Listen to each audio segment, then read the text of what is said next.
नमस्कार. एक नवी घटना अशी घडलेली आहे ज्या घटनेवरती आता चर्चा होऊ लागली आहे. अनिल देशमुख यांच्या घरावरती पुन्हा एकदा CBIची धाड पडलेली आहे आणि त्यावरती आता चौकशी सुरू आहे. CBIची धाड पडल्याचा हा काही पहिलाच प्रसंग नाही आहे. मुंबईतल्या त्यांच्या घरी, जे घर सध्या सुखदा इमारतीमध्ये आहे वरळीमध्ये, आणि नागपूरमध्ये देखील तशी CBIची धाड पडली होती.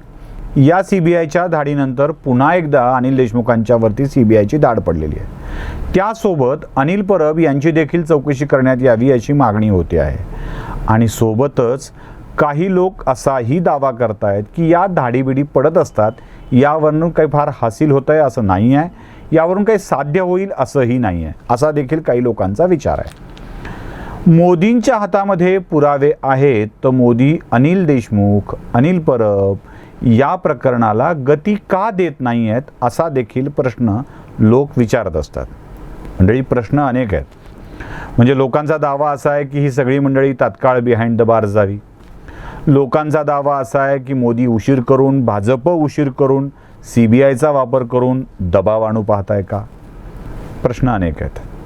असे प्रश्न आपल्या मनात पडणं साहजिक देखील आहे. मला काही घटनांची आठवण करून द्यायची आहे. बघा, कसं असतं की काही घटना जेव्हा आपल्याला माहीत असतात, क्रिस्टल क्लिअर असतात, त्या घटनांच्या बाबत तपास पूर्ण व्हायला किती वेळ लागलेला आहे. म्हणजे अगदी आपण काही क्रिमिनल घटना बघूया. इंदिरा गांधींची हत्या, राजीव गांधींची हत्या, या हत्याकांडातील आरोपींनी हत्या केली आहे हे स्पष्ट असताना देखील मारेकऱ्यांना शिक्षा देण्यासाठी किती काळ लागला? बरं, या काळात इंदिरा गांधी किंवा राजीव गांधी यांना मानणारी सरकारच अस्तित्वात होती. म्हणजे VP सिंग, चंद्रशेखर यांचा अपवाद वगळता मधला काळ PVंचं सरकार होतं, सगळी सरकारं होती. त्या काळात सुद्धा अशा स्वरूपाच्या घाईतल्या शिक्षा झाल्या का? बरं, त्याहीपेक्षा पुढची गोष्ट मला तुम्हाला विचारायची आहे.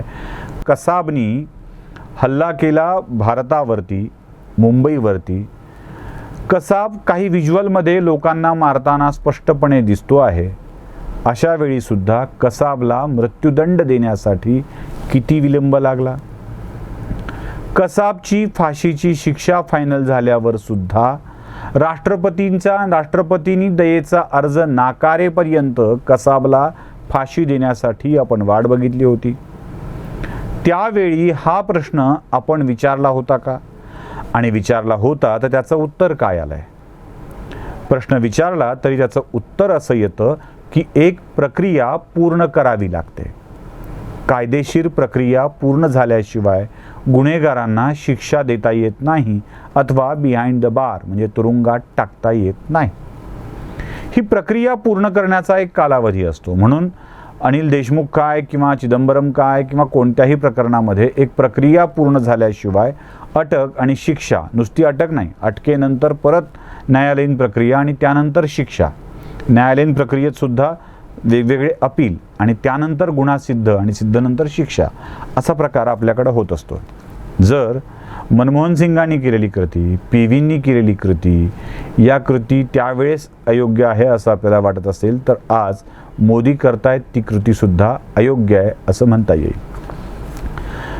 आता या प्रश्नानंतर म्हणजे या स्थितीनंतर आपल्याला एक गोष्ट तरी स्पष्ट होते आहे की अनिल देशमुख यांच्यावरती झालेली धाड आणि आणखी काही होत असलेल्या चौकशा या आता प्रक्रिया चालू आहे. बंद झाली आहे, थंड बस्त्यात पडली असं नाही, ती प्रक्रिया चालू आहे. सातत्यानं नवनवीन माहिती उघड होते आहे. एखादी घटना घडते तेव्हा त्यातली वस्तुस्थिती काय आहे, त्यातले प्रकरणं काय आहेत हे आपल्याला सातत्यानं समजून घ्यावं लागतं. तपासाअंती वेगवेगळी प्रकरणं समोर येत असतात आणि ती स्पष्ट होत असतात. हे आपल्याला काही उदाहरणावरून समजता देखील येईल. म्हणजे अगदीच कालच घडलेली घटना आहे जी दिल्लीमध्ये आपल्याला लक्षात आलं होतं की दिल्लीमध्ये ऑक्सिजनची मागणी ही कृत्रिम आहे असं म्हटलं जात होतं आणि न्यायालयाने नेमलेल्या चौकशी समितीनं दिल्लीनी आवश्यकतेपेक्षा तिप्पट ऑक्सिजनची मागणी दाखवली होती हे देखील स्पष्ट झालं आहे. म्हणजे त्याला विलंब लागला, आरोप झाला, आरोपानंतर परत चौकशी झाली, 2-3 महिने झालं, कळलं की ती तिप्पट होती आणि दिल्ली ऑक्सिजनच्या विषयात गडबड करत होती हे स्पष्ट झालं आहे. याविषयी एक स्वतंत्र व्हिडिओ करतोच आहे. तसं प्रत्येक घटनेला, प्रत्येक आरोपाला एक चौकशीच्या चक्रातून जावं लागतं आणि खास करून हे पब्लिक फिगर्स असल्यामुळं या चौकशा ह्या वस्तुनिष्ठ स्वरूपातल्या कराव्या लागतात. तशा प्रकारची चौकशी अनिल देशमुख यांची चालू आहे आणि CBIनं अनिल देशमुख यांच्या घरावर पुन्हा एकदा धाड टाकून यातली वस्तुस्थिती जाणून घेण्याचा प्रयत्न केला आहे.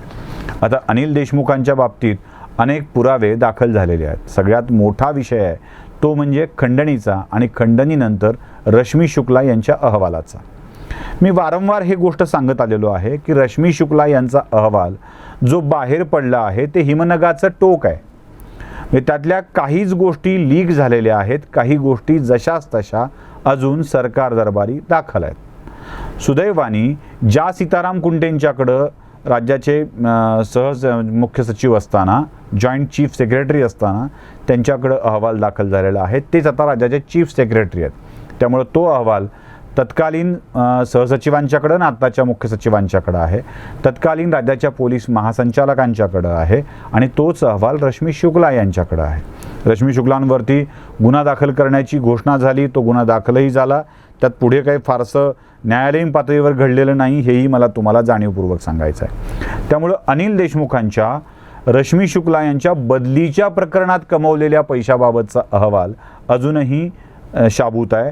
तो अर्धाच बाहेर आला आहे, अर्धा बाहेर यायचा राहिलेला आहे आणि अर्ध्या बाहेर येणाऱ्या अहवालात गंभीर गोष्टी असल्याची माहिती याच माध्यमांच्या मधून अथवा लोकांच्याकडून समजते आहे. गंभीर गोष्टी म्हणजे असं म्हणतात की त्यात कॉल रेकॉर्ड्स आहेत, कॉल रेकॉर्डिंग्ज आहेत की ज्यात बदलीच्या संबंधीच्या आर्थिक व्यवहाराची चर्चा आहे. आता हा अहवालही या चौकशीतून बाहेर आल्यावर वस्तुस्थिती समोर येईल, ते आहे की नाही हे देखील स्पष्ट होईल. त्यासोबत खंडणीच्या गुन्ह्यामध्ये देखील अनिल देशमुखांची चौकशी सुरू आहे. खरं तर खंडणीचा गुन्हा हा खूप गंभीर आहे. राज्याच्या गृहमंत्र्यांनी आपल्या एका पोलीस अधिकाऱ्याला खंडणी जमा करण्यासाठीचे आदेश द्यावे, त्यासाठीची प्रक्रिया करावी.